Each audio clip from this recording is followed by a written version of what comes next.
All right, so today we're diving deep into some wisdom from a real Wall Street veteran, Mark Mahaney. Yeah, this guy's been in the thick of it with internet stocks for like almost 25 years. Crazy, right? And the idea here is to pull out his top lessons for picking winning stocks, especially if you're, someone who wants to get a solid grasp on tech investing quickly and without drowning in a sea of information. Exactly.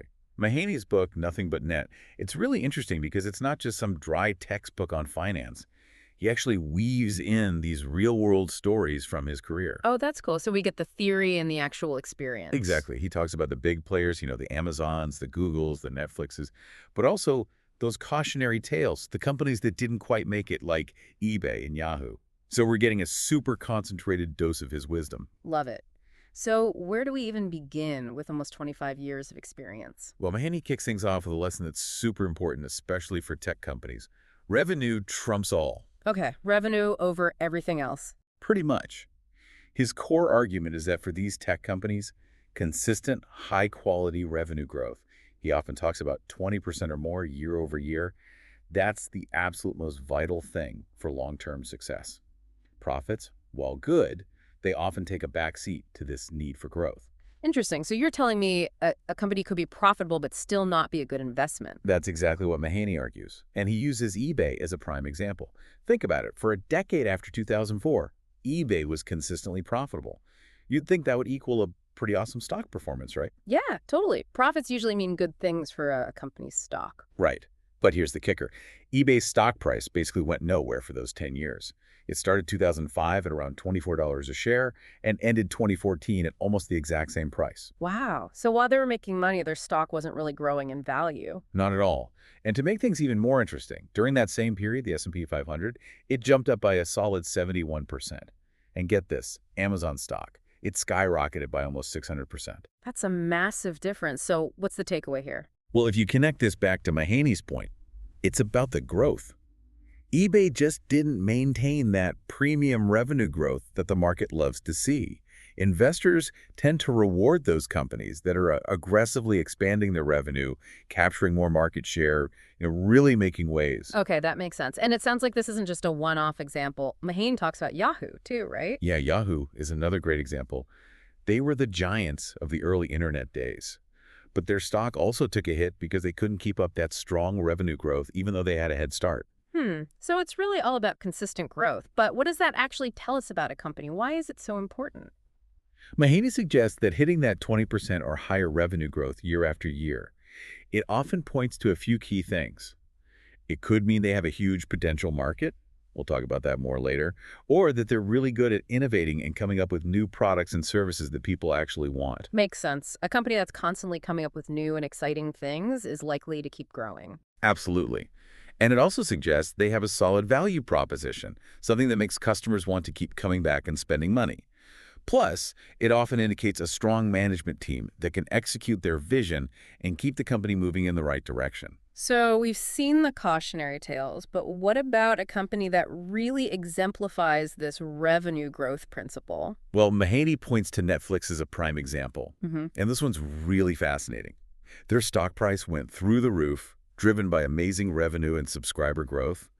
And get this. This happened even when their free cash flow was negative for years. Wow, so they were growing like crazy, but not necessarily making a ton of profit yet. Exactly.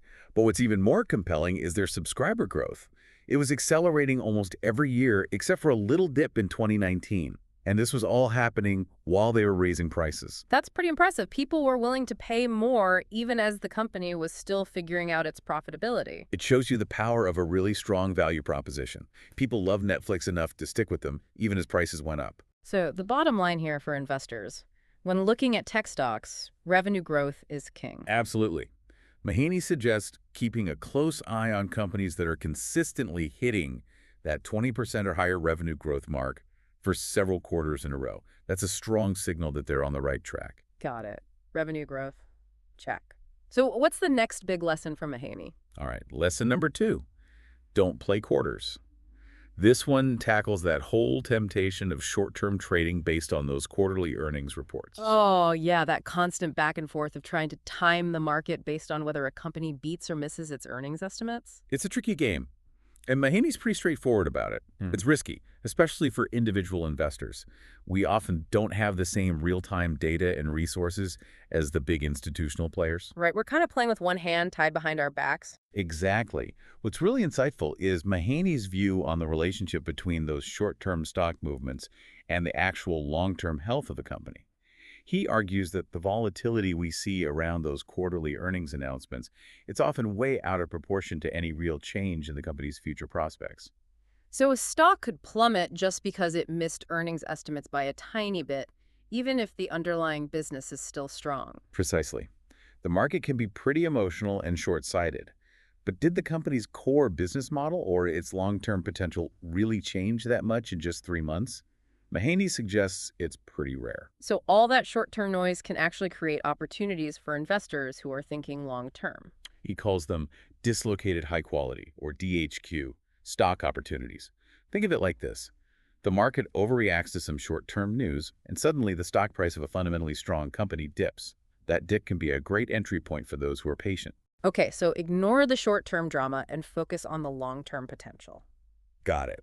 But can you give me some real-world examples of this dislocated high-quality thing in action?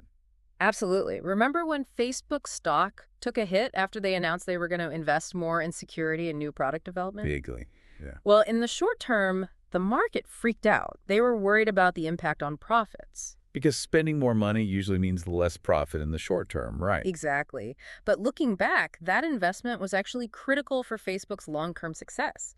It allowed them to stay ahead of the curve, improve user experience, and keep growing. It's a classic example of the market getting spooked by short-term news and creating a potential buying opportunity for long-term investors. So those short-term dips can actually be a good thing if you have faith in the company's long-term vision. Precisely. We've seen similar patterns with Netflix. They've had some pretty big stock corrections, sometimes just because they missed subscriber targets in a single quarter.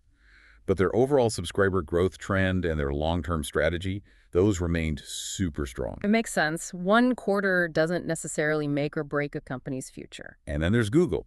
They had a 20% correction, a significant drop, all because their revenue growth dipped just below that magic 20% mark for one single quarter. But guess what? They recovered quickly and continued their upward trajectory. So even the giants have their ups and downs. It's inevitable. And let's not forget about SNAP, the company behind Snapchat. Their stock price has been a roller coaster ride since their IPO. It seems like every earnings report sends it swinging wildly in one direction or another, sometimes without much connection to any real changes in their business. So the lesson here is pretty clear. Oh.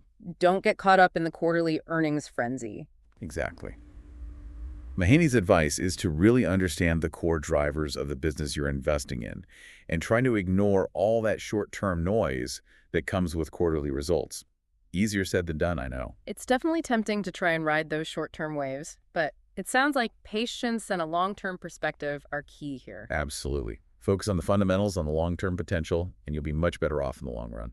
Okay, on to lesson number 3. And this one has a catchy title.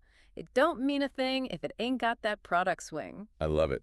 This lesson zeroes in on the importance of product innovation, especially in the fast-paced world of tech. Product innovation, so basically coming up with new and exciting stuff that people want. Exactly.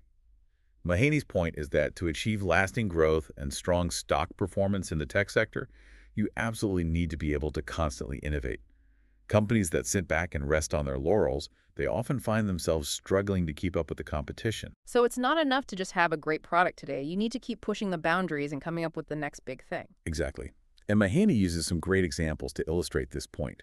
Let's start with Amazon Web Services, or AWS. AWS, the cloud computing giant. The one and only. But initially, even seasoned analysts like Mahaney himself, they weren't so sure about it. They didn't quite see how it fit into Amazon's core retail business. That's interesting. So even the experts can be wrong sometimes? It happens to the best of us. But what's really insightful is how wrong they were about AWS. It turned out to be this massive, unexpected growth engine for Amazon. Some analysts think it's now responsible for something like half of Amazon's total market value. Wow, that's huge.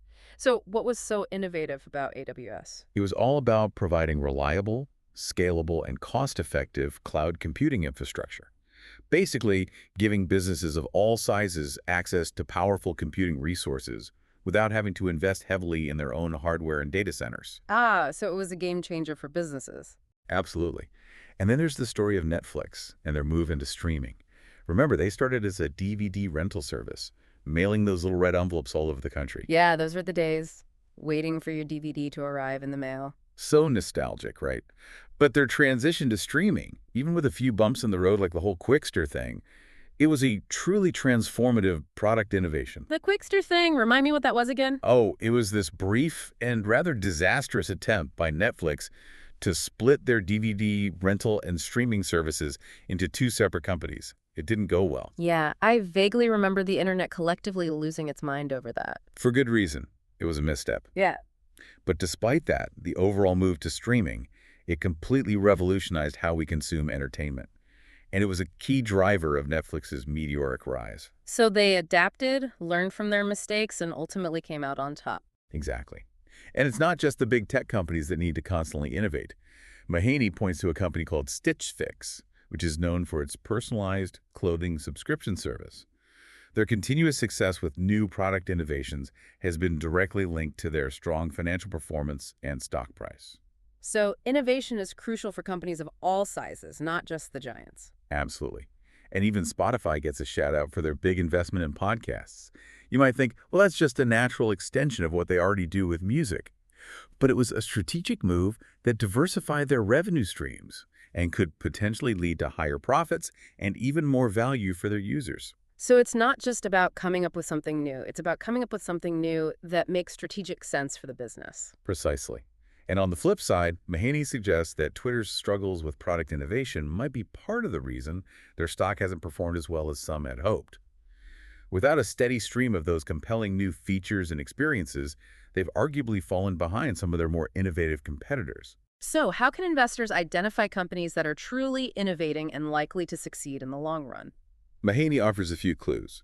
Look for companies that are creating innovations that clearly address what consumers actually want and need.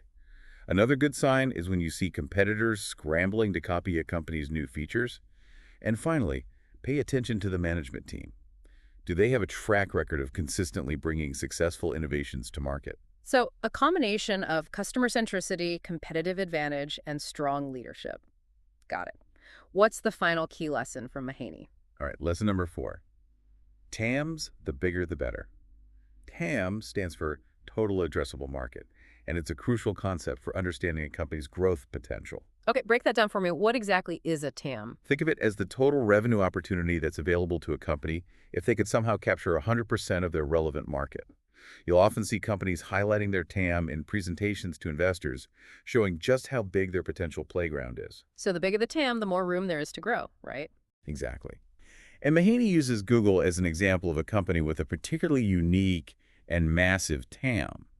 Unlike a lot of businesses that have more clearly defined markets, Google's TAM could potentially be almost all global advertising spending. Wow, that's a huge market. How did they figure that? Well, think about it. Google's advertising platform is incredibly effective, and they're at the heart of how most people find information online. So their potential market isn't limited to a specific industry or region. It's pretty much the entire world of advertising, which is a multi-trillion-dollar market. That's mind-boggling. So their ability to tap into this massive market was a key reason they were such an attractive investment. According to Mahaney, absolutely. And then there's Uber. They're another great example of a company with an evolving TAM. Initially, they were seen as mainly an urban ride-hailing service. Right, the app you use to get a ride in a big city. Exactly. But over time, their potential market has grown to encompass suburban areas, becoming an alternative to rental cars, public transportation, and even personal car ownership. That expanding TAM has fueled higher valuations and expectations for growth. So their market wasn't just those who needed rides in cities, it was anyone who needed to get around, period. Precisely. And then there's DoorDash. They started as a food delivery service, right? But they talk about their mission as growing and empowering local economies. That suggests a much broader TAM than just delivering meals from restaurants.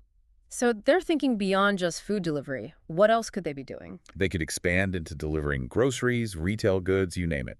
And they could also expand geographically into new international markets. The possibilities are vast. That's pretty ambitious. And then we have Spotify. They cleverly redefined their TAM by looking beyond just the recorded music industry and radio advertising. They consider the entire smartphone user base as their potential audience. That's smart. Smartphones are practically ubiquitous these days. Exactly.